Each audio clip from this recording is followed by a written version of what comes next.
এটা তো সম্ভব କାହିଁ ତମେ କଣ ମତେ ବାହା ହେବା ପାଇଁ କଥା ଦେଇନଥିଲ? আরে ভাই ମୁଁ ତମକୁ କଥା ଦେଇଛି ମାନେ ତମେ ମୋର ହେଇସାରିଛ ହେଇସାରିଛି କେମିତି ହେଇସାରେ?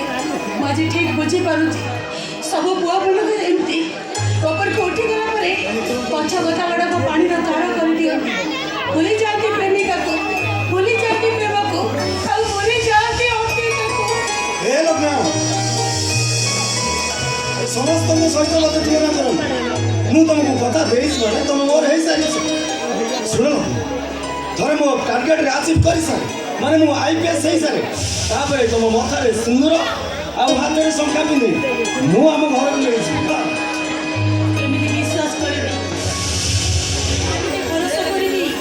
ଜଣେ IPS ଅଫିସର ଗୋଟେ ସିମ୍ପଲ ଗ୍ରାଜୁଏଟ୍ ଝିଅକୁ ବାହା ହବ ବୋଲି ମୁଁ ଆଜି ଠିକ ବୁଝି ସାରିଲିଣି। ପାଣି ଭାବି ମୁଁ ମରିଚିକା ପଛରେ ଧାଉଛି, ପାଣି ଭାବି ମୁଁ କୁହୁଡ଼ି ଭିତରକୁ ପଶି ଯାଇଛି, ଖାଲି ଲହୁ ଲହୁ ହବାଟା ବାକି ରହିଛି। କାହିଁ ତମେ ଏମିତି ପାଗାଳି ହୋଇକି ଆଉଛ? ଆରେ ଥରେ ବିଶ୍ୱାସ ରଖ, ମୋ ଉପରେ ଭରସା ରଖ। ଭରସାର ଧୈର୍ଯ୍ୟ ମୋ ପାଖରେ ନାହିଁ। ଯାହା ହବ ଏଇଠି ହବ, ସମସ୍ତଙ୍କ ଆଗରେ ହବ।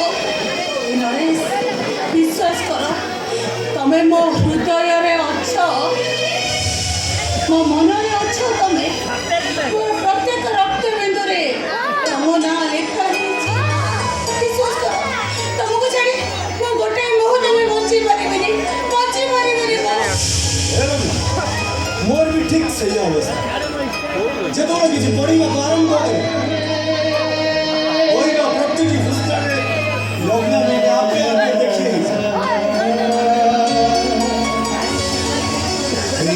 ଦେଖିବା ଆରମ୍ଭ କରେ ଲଗ୍ନା ଆପେ ଆପେ ଲେଖି ହେଇଯାଏ।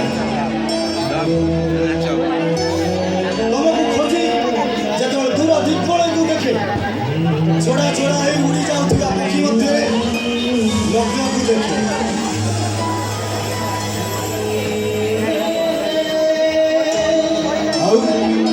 ଆଉ ସେଇ ପକ୍ଷୀ ମଧ୍ୟରେ ମୁଁ ତମକୁ କହୁଛି, ଆଉ ଏମିତି ମ୍ୟାଚ୍ ଏଇ ବଡ଼